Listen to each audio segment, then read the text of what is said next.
Bismillahirrahmanirrahim. Assalamualaikum warahmatullahi wabarakatuh. Terima kasih saya ucapkan kepada Bayu Biru karena telah mengizinkan karyanya untuk dibawakan di Fakta Sejarah. Dan tentunya terima kasih banyak buat teman-teman yang udah mau menyimak kisah-kisah di Fakta Sejarah. Dan sekarang kita langsung aja masuk ke kisahnya. Tapi sebelum itu, mari kita berdoa. A'udzu bikalimatillahi tammati min syarri ma khalaq. Bismillahirrahmanirrahim. La yadurru ma'asmihi syai'un fil ardi wa la fis sama' wa huwas samiul 'alim.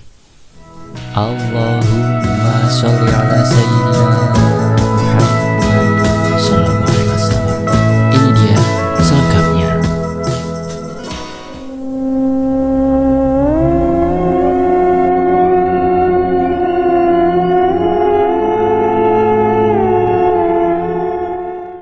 Jangan pernah berurusan dan main-main dengannya jika tidak mau menyesal selamanya.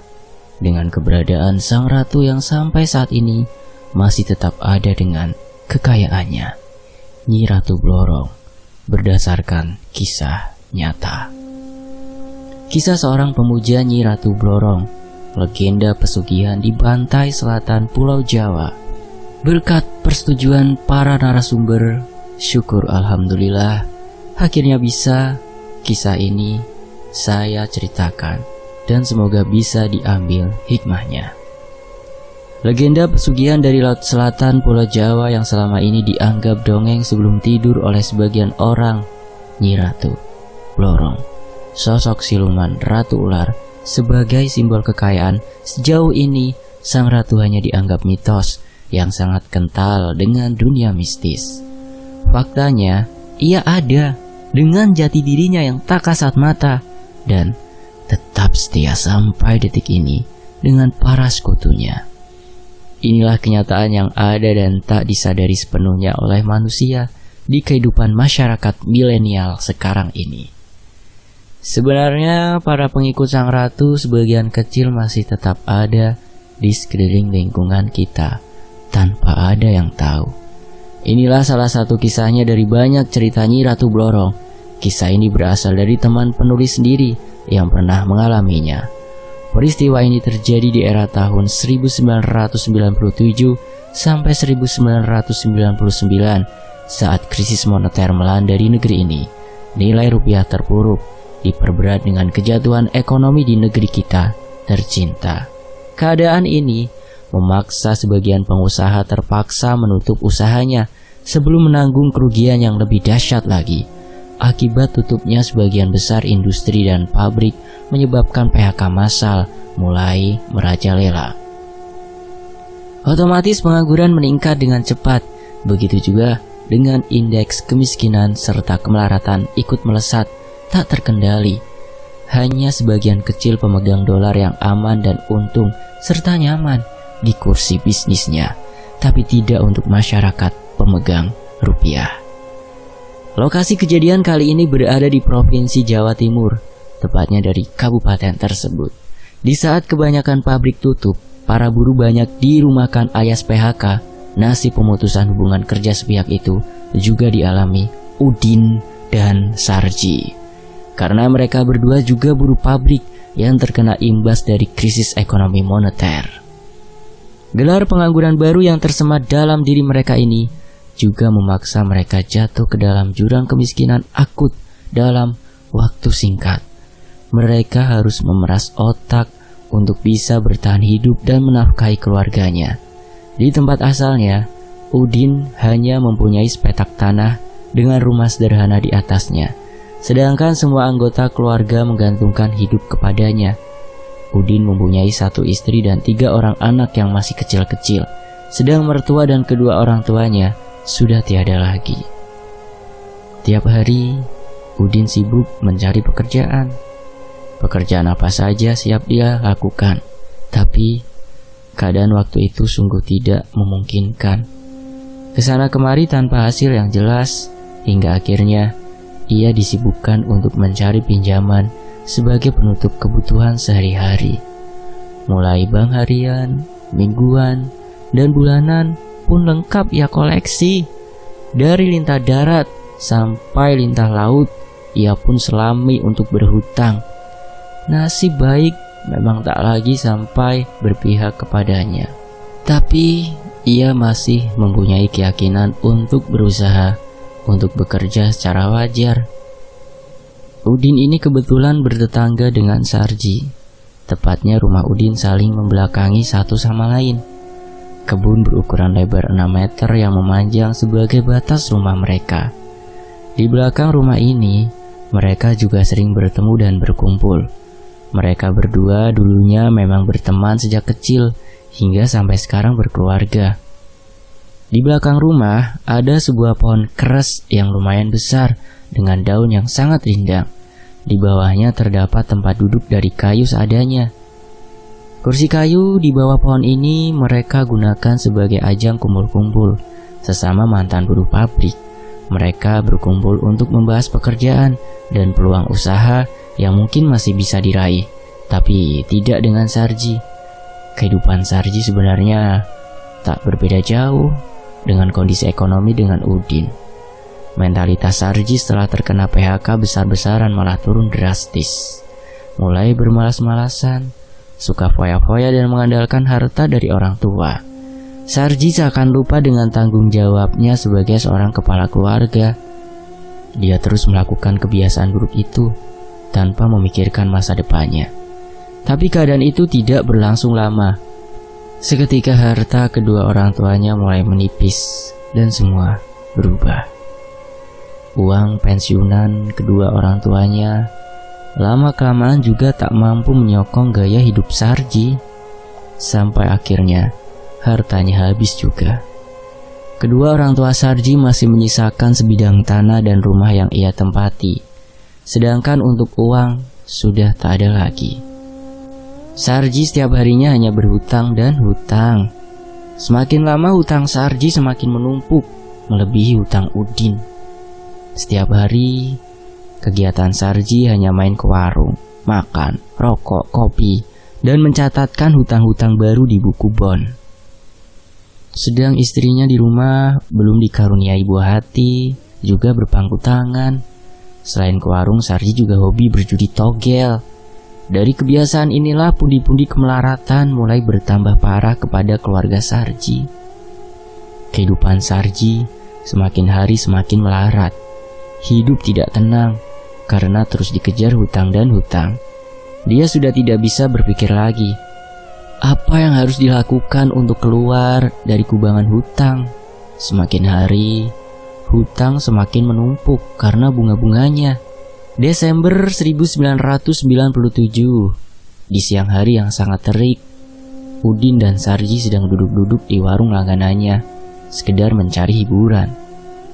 Saat mereka sedang asyik ngobrol tak karuan, sebuah mobil kinclong datang dan parkir di depan warung. Udin terus memperhatikan mobil tersebut. Tak lama kemudian keluar seorang pria yang wajahnya tidak asing di mata Udin dan Sarji. Pria itu berjalan menuju warung dan langsung menghampiri mereka. Sekian detik, ia mengamati wajah sosok yang baru datang. Ternyata adalah temannya satu pabrik dulu. Sebut saja namanya Ronald, kawan akrab di pabrik yang berasal dari kota sebelah. Saat itu, warung lagi sepi pengunjung dan hanya ada mereka bertiga. Maklum, jam segitu waktunya orang kerja, bukan malah bermalas-malasan. Udin mempersilahkan Ronald untuk duduk bergabung. Berkumpullah 3 teman akrab yang sekian lama tidak ketemu. "Woi, dari mana kamu, Nak? Tak kira siapa?" tanya Udin penasaran. "Dari hotel, mau cari kopi di sini, Den," jawab Ronald dengan senyuman tipis. "Gaya kamu kayak orang paling tajir sekarang, Nald," celetuk Sarji. "Duh, belum tahu. Biasa, Ci. Orang kaya," jawab Ronald sambil menggoda Sarji. Obrolan santai dan akrab terus berlanjut. Semakin lama semakin seru. Satu persatu saling cerita tentang kehidupan masing-masing, lengkap dengan masalah yang dihadapi. Bumbu hidup satu dengan yang lain memang beda, tapi permasalahan Udin dan Sarji hampir sama. Mereka berdua berkeluh kesah akan keadaannya sekarang kepada Ronald.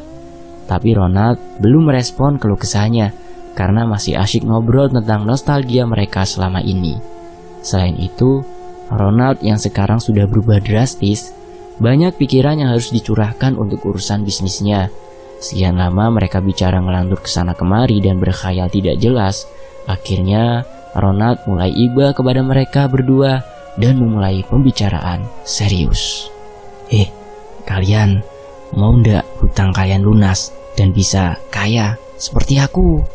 Tawa Ronald dengan tatapan matanya yang tajam kepada Sarji dan Udin. Jangan ngelindur, Nat. Kau ini kaya kan karena harta dari orang tua kamu kan? Bantah Sarji dengan sedikit mengejek. Enggak goblok, aku bisa seperti ini karena kerja keras dan banting tulang. Tapi ada juga yang bantu, dukun andalanku. Tegas Ronald. Kok bisa, Nat? Lah, dukunnya juga kaya ta? Ejek Udin yang tak mempercayai perkataan Ronald dengan senyuman yang sinis. Matamu, Din, beneran aku ini, bentak Ronald, tapi kemudian tersenyum. Ayo Nat, aku juga pengen kayak kamu. Nggak usah dirukan orang satu ini, sahut Sarji serius yang mulai tertarik dengan ajakan Ronald.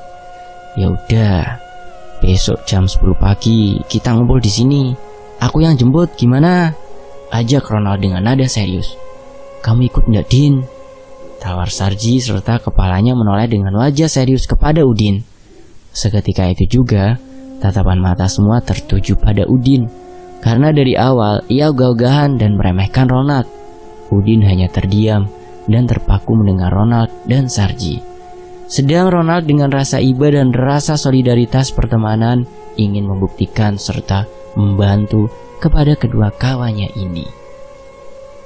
Ikut sana Din, biar kamu bisa bayar hutang, sahut ibu pemilik warung dari belakang meja. Oga bu, aku nguli saja, jawab Udin tenang sambil menikmati rokok. Meski aku melarat banyak utang, mending kerja seadanya bu, tegas Udin yang menyeruput kopinya. Orang sudah kere banyak gaya, ejek Ronald serta tangannya meraih kacamata hitam di belahan bajunya. Iya tuh mas, dimana otakmu Den? Diajak bisnis sama temannya yang sudah sukses malah ngejek, timpal ibu pemilik warung dengan sedikit sewot. Sudahlah Den, ayo kita rubah nasib kita. Kalau ndak kita yang rubah ya siapa lagi? Paksa Sarji serius. Yo mau saja Ji, tapi kalau ke dukun lebih baik aku ndak ikut. Paling Ronald juga bohong Ji, jawab Udin tetap kekeh pada pendiriannya. Ya wes, kalau gitu kamu temani aku saja Din. Nanti kalau aku berhasil, kamu tak kasih bagian, bujuk Sarji kepada Udin. Besok mampir ke rumahku dulu Din, kalau ndak percaya. Susah emang ngomong sama kamu, jeda Ronald. Oke. Tapi aku ikut, tapi hanya menemani Sarji saja ya. Maksa amat sih kalian, jawab Udin yang sudah tak tahan karena paksaan dan tekanan di warung. Dah gitu dong Din, kamu kan teman sejatiku. Hehehe, sahut Sarji mulai bahagia serta tangannya menepuk pundak Udin beberapa kali. Obrolan tiga teman lama masih terus berlanjut hingga sore hari. Mereka makan siang bersama di warung itu. Semua makanan, minuman, rokok, kopi, kue, gorengan, dan apapun yang mereka nikmati di warung itu dibayar oleh Ronald. Udin dan Sarji dengan senang hati tidak menambahkan catatan hutang di buku bond mereka. Saat matahari mulai menyingsing, mereka beranjak pulang dan menyisihkan janji esok hari. Ronald langsung pulang kembali ke hotel tempat ia menginap, sementara kedua temannya pulang ke rumah masing-masing. Sarji pulang dengan membawa harapan besar untuk esok hari. Tapi Udin sebagai sahabat setia hanya perasaan dongkol terbawa sampai ke rumah karena ia harus ikut berangkat menemani kawan sejatinya.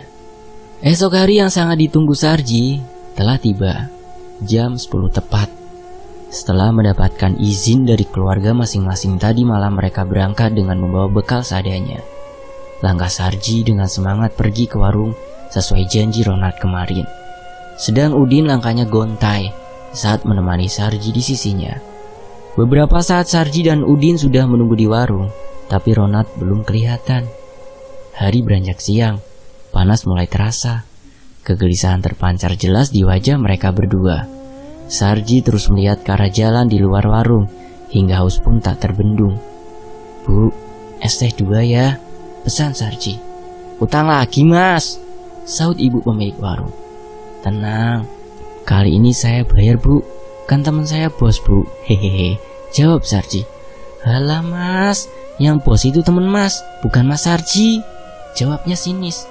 "Iya bu, bentar lagi Sarji jadi bos di daerah sini," terang Sarji berusaha membanggakan diri. Sejenak mereka menikmati es teh manis dalam gelas kaca besar sambil menunggu Ronald tiba. Segar dan nikmat rasanya. Panas terik disuguhi dengan es teh manis. Udin yang dari awal kurang setuju masih terus menggerutu, meragukan perkataan Ronald kemarin. Tapi tidak dengan Sarji, yang sudah 100% percaya dengan janji Ronald. "Sudahlah Din, kamu ikut saja, jangan menggerutu terus." 2 gelas besar kosong mereka taruh di atas meja. Minuman sudah habis. Nampak di kejauhan mobil MPV hitam dari arah jalan besar masuk ke parkiran warung sederhana. Sarji nampak senang karena ia tahu mobil itu kepunyaan Ronald. Putaran roda dan mobil Ronald berhenti tepat di samping warung. Ronald dengan semangat turun dari kendaraannya. "Ayo Ji, kita langsung berangkat saja sekarang," kata Ronald yang tetap berdiri di samping mobilnya. "Ayo Nat," saut Sarji dengan langkah kakinya mendekati Ronald, disertai telapak tangannya memegang erat pergelangan tangan Udin dan menyeretnya untuk masuk ke dalam mobil. Tuk. Suara pintu mulai tertutup dan ditarik dari dalam. Mereka bertiga masuk ke mobil, dan Ronald pun langsung bergegas menjalankan mobilnya ke jalan raya kembali. Sarji duduk di samping Ronald di depan, sedang Udin duduk di kursi tengah sendirian. Saat mulai perjalanan, Ronald membuka perbincangan di dalam mobilnya. "Ci, kita jadi mampir ke rumahku dulu ya," pinta Ronald. "Terus kapan kita ke dukunnya Nat?" jawab Sarji. "Nanti habis dari rumah kita ke Mbah Dukun. Aku mau jenguk istri dulu Ci, soalnya sudah lama aku ndak pulang. Sekalian Udin sama kamu biar tahu kalau aku di rumah sudah kaya." Jelas Ronald. "Ya sudah, terserah kamu saja Nat," saut Udin yang duduk di belakang Sarji. "Iya Nat, ndak apa-apa," jawab Sarji. Mobil tetap dikemudikan Ronald menuju rumahnya ke arah barat provinsi. Perjalanan ditempuh sekitar 5 jam dari warung tadi. Mereka pun harus sesekali berhenti untuk sekedar ngopi. Setelah beberapa lama penantian di perjalanan, tibalah rombongan bertiga di rumah Ronald yang besar dan mewah. "Ayo turun dulu, kita mandi dan makan dulu," ajak Ronald. "Oke Nat," jawab Sarji. Udin masih duduk terdiam berdecak kagum melihat rumah Ronald yang besar dan mewah dari dalam mobil.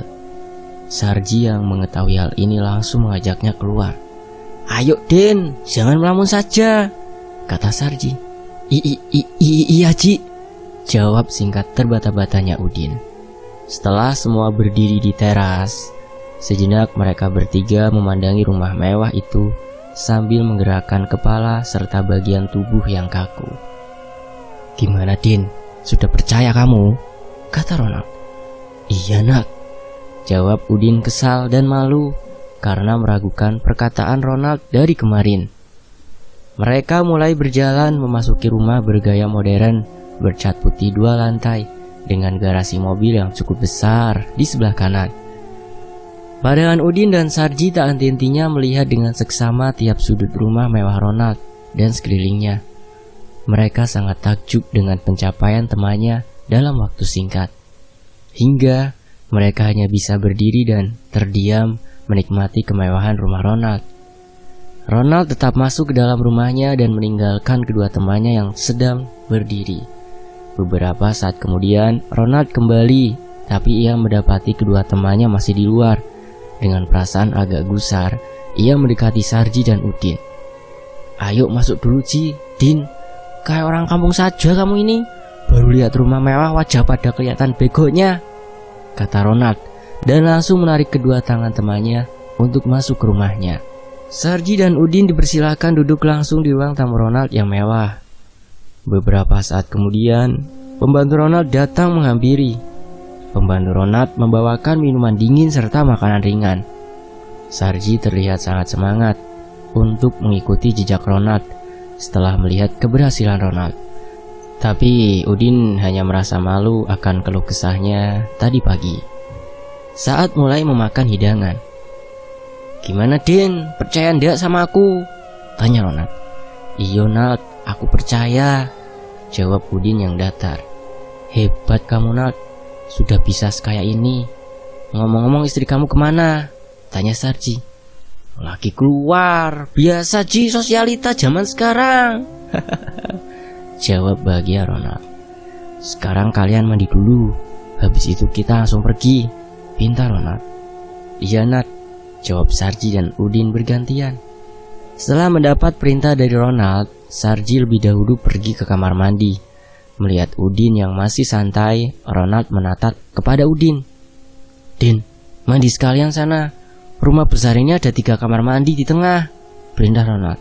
"Oh, kirain cuma 1 Nat," jawab Udin yang lugu. Rumah orang kaya ini Din, cepetan mandi sana," kata Ronald lagi. "Nat, rumahmu di dalam kok bau amis banget. Habis masak apaan sih?" tanya Udin. "Alah, ndak usah dicium Din, cepetan mandi dulu. Bawel amat kamu Din jadi orang," kata Ronald. Udin akhirnya menuruti perintah Ronald. Dengan cepat berjalan menuju ruang tengah untuk mandi. Ronald menunggu sambil menikmati minuman di ruang tamu. Beberapa saat kemudian, mereka berdua nampak sudah selesai mandi dan kembali lagi ke ruang tamu Ronald. "Gimana? Sudah siap semua?" "Sudah Nat, ayo cepetan," jawab Sarji. Ronald berjalan menuju garasi mobilnya yang besar. Kedua temannya ikut masuk ke garasi. Ada 5 mobil mewah yang berada di dalam garasi Ronald. Kedua teman ini hanya mengamati dan diam tertegun. Beberapa kali Ronald mondar-mandir mengelilingi mobil-mobilnya sampai akhirnya ia memilih mobil SUV mewahnya. Ia tahu karena medan yang akan ia lalui cukup berat. Dia harus menyesuaikan mobil yang akan dipakai dengan medan yang akan dilalui. Sore itu mereka bertiga langsung pergi dengan mobil Ronald. Mobil SUV off-road, mewah dan nyaman. Selama perjalanan, rumah mewah Ronald masih terus terngiang dalam pikiran Sarji. Ia sangat berambisi ingin cepat sukses seperti Ronald. Sedangkan sahabat karibnya Udin hanya dia membisu. Dianggapnya Udin malu karena perbuatannya yang meremehkan Ronald dari kemarin. Perjalanan panjang tanpa tahu tujuan mereka kemana. Intinya mereka sudah pasrah ikut dengan Ronald. Arah mobil yang ditumpangi mereka bertiga menuju ke selatan Pulau Jawa. Saat di tengah perjalanan, Sarji yang masih penasaran langsung bertanya kepada Ronald. "Nat, sebenarnya ini kemana? Lah kok lama gak sampai-sampai?" tanya Sarji yang duduk di samping kemudi Ronald. "Sudah diam saja kamu, nanti tahu sendiri," jawab Ronald yang masih serius memegang kemudi mobil. "Kok jauh amat Nat? Paling kamu bohong," saat Udin dari bangku tengah mobil. Seakan ia tahu pikiran Ronald. "Ngawur kamu Din, aku ini beneran ingin bantu Sarji. Udah tidur aja kamu, nanti kalau sudah sampai aku bangunin," jawab ketus Ronald. Mobil terus berjalan sampai menembus kegelapan malam. Dari jalan nasional hingga jalan tak beraspal. Beberapa jam mobil itu melewati jalan sepi di tengah hutan. Dan akhirnya mobil Ronald terhenti di sebuah lereng gunung. Tepatnya gunung itu persis bersebelahan dengan laut selatan. Setelah Ronald membuka HP, ia melihat waktu sudah menunjukkan jam 1 malam. Saat di dalam mobil yang sudah terparkir miring, Ronald membangunkan kedua temannya satu persatu. "Woi, bangun-bangun, sudah sampai," kata Ronald. Dan ia segera turun terlebih dahulu dari kendaraannya. Sambil menunggu temannya keluar, Ronald yang dari tadi jadi sopir berjalan mondar-mandir di atas kerikil lereng gunung tanpa alas kaki. Kebiasaannya sehabis mengemudi jarak jauh ialah melemaskan otot yang tegang dan menghilangkan rasa nyeri di kaki. Beberapa menit kemudian, satu persatu temannya keluar dari mobilnya. Gimana Ci? Din, sudah siap? Kata Ronald. Oke Nat, ayo berangkat, jawab Sarji penuh semangat. Nat, ini di mana sebenarnya? Tanya Udin penasaran. Sudahlah, yuk cepat ikuti aku. Jangan banyak tanya, Din. Mau kaya apa ndak kamu, Ci? Bentaknya Ronald kepada Udin serta ajaknya Ronald pada Sarji. Iya mau Nat, sebentar Nat, jawab Sarji yang sedang membetulkan posisi tas dan isinya. Mereka bertiga yang sudah bersiap dengan memakai jaket tebal mulai jalan. Dari bawah bukit mereka masuk ke jalan setapak menuju ke atas dengan bantuan cahaya senter kecil di tangan Ronald. Dalam kegelapan malam, mereka tetap berjalan menanjak dengan undakan tanah sedikit berkerikil dan berbatu. Kanan kiri jalan rumput hijau yang basah mengikuti pemandangan sampai tengah perjalanan. Jalan kaki ini sangat melelahkan karena pada dasarnya Udin dan Sarji tak biasa jalan jauh, apalagi menanjak. Selama perjalanan itu, mereka berulang kali berhenti untuk istirahat. Sekitar 2 jam perjalanan, akhirnya mereka melihat sorotan cahaya kecil dari sebuah bangunan. Mata yang semakin mendekat melihat sebuah pendopo kecil yang terlihat tak terawat. Ronald sebagai pimpinan rombongan itu menambah kecepatan jalan kakinya karena tujuannya sudah terlihat. Langkah kaki mereka bertiga berhenti ketika sudah berada di tepat di depan pendopo. Udin dan Sarji hanya berdiri terdiam dan saling bertatap mata. Ronald mengamati setiap pojok, atas dan bawah pendopo yang sepi, dan tidak terlihat ada tanda-tanda kemunculan seseorang. Tak lama kemudian, dari semak-semak perlahan muncul suara kaki dan gesekan daun. Secara perlahan, penampakan samar-samar seorang pria tua yang memakai pakaian loreng hitam coklat mulai terlihat. Seorang pria tua memakai belangkon batik di kepalanya dan bawahan berbalut sewek. Persis seperti abdi dalam sebuah keraton. Dengan sembulan rambut putih yang mencuat dari belangkon, serta kumis dan jenggotnya yang ikut menguning dan memutih, ia berjalan mendekati kami yang masih berdiri mematung di depan pendopo. Ronald yang sudah mengenalnya dengan cepat menjabat tangan dan mencium tangan kanan pria tua ini. Begitupun Udin dan Sarji mengikuti apa yang telah dilakukan Ronald. Mbah, ngapunten, dalam dangu mboten sowanten jenengan, kata Ronald setengah menundukkan bahunya. Gak popo le, panjen ngunu nawe sugih lali karo mbae, jawab dukun tua menyindir Ronald. Pria tua ini lalu berjalan menuju ke pendopo kecilnya. Nggih mboten ngoten, Mbah. Kulo kan ewet ngerawat usaha dalam teng kota, jawab Ronald yang mengikuti di belakang kakek tua ini. Sarji dan Udin mengikuti mereka berdua dari belakang dan duduk di bawah lampu tempel yang berada di atas tiang pojok penyangga. Dalam keremangan cahayanya dan dinginnya pendopo, mbah tua ini mulai melinting rokok klobotnya. Selesai melinting, ia mengambil korek dari saku kanan dan mulai menyulutnya. Kami semua duduk melingkar, sedang kakek tua ini bersandar di tiang kayu sebagai salah satu penopangnya. Mbah, kenalan iki rencang kulos danten, pinta Ronald. Setelah Sarji dan Udin berjabat tangan, mulut Ronald mendekat kepada telinga Sarji saat duduk di sampingnya. Iki Ci sing jenenge Mbah Dirjo, wingi sing tak critakno ning awakmu, bisik lirik Ronald kepada Sarji. Ono opo le? Aduh mrene melu Ronald, tanya Mbah Dirjo. Dalem pengen kados Mas Ronald, Mbah, saged sukses kalian sugih, jawab Sarji. Oh, dadi ngono karepmu le? Kata Mbah Dirjo sambil menggerakkan kepalanya naik turun serta senyum kecilnya dari bibirnya mulai mengikuti. Pripun Mbah, saged napa mboten? Tanya Sarji yang penasaran. Iso, tapi enek syarate le. Opo wis digandani karo Ronald syarate? Jawab Mbah Dirjo serius menatap Sarji dan Ronald. Ronald hanya menggelengkan kepalanya pelan dan tetap menatap Mbah Dirjo. Sedang Sarji dan Udin hanya menundukkan kepala, tertunduk akan ketidaktahuannya tentang seluk-beluk syarat yang harus dipenuhi. Udin sendiri tetap tertunduk diam, seakan tak mau ambil pusing atas keinginan Sarji. "Ngene le syarate." Lantas Mbah Dirjo menjelaskan secara panjang lebar dan terperinci akan tata cara serta syarat yang harus dipenuhi Sarji. Semua yang ada di lingkaran itu sejenak senyap, memperhatikan dengan seksama wejangan Mbah Dirjo perihal semua syarat yang harus disiapkan untuk ritual yang wajib dilaksanakan. Mbah Dirjo menyebut syarat ritual satu persatu, dari yang mudah didapat sampai dengan yang sulit didapat. Dalam syarat itu tersebut, bunga-bungaan dan wangi-wangian, serta beberapa syarat lain yang jarang sekali orang mengenalnya.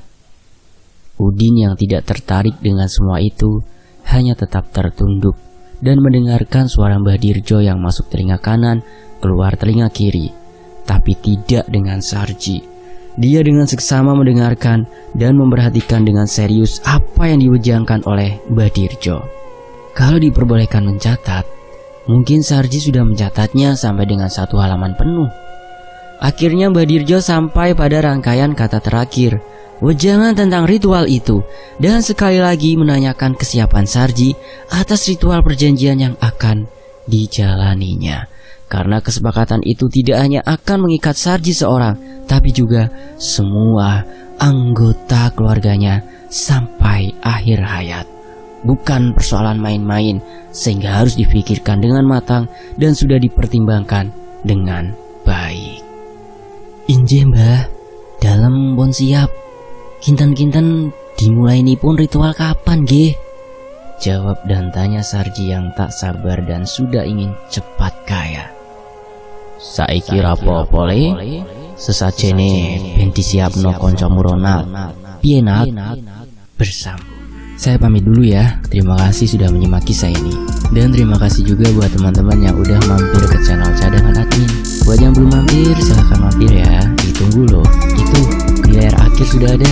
Tinggal disentuh saja. Dipilih ya, ada 2 video tuh. Nanti akan masuk ke channel Cadangan Admin. Dan saya ucapkan terima kasih buat Mas Bayu dulu ya. Makasih Mas. Saya pamit. Wassalamualaikum warahmatullahi wabarakatuh. Sampai jumpa di bagian berikutnya ya teman-teman. Tetap di Fakta Sejarah.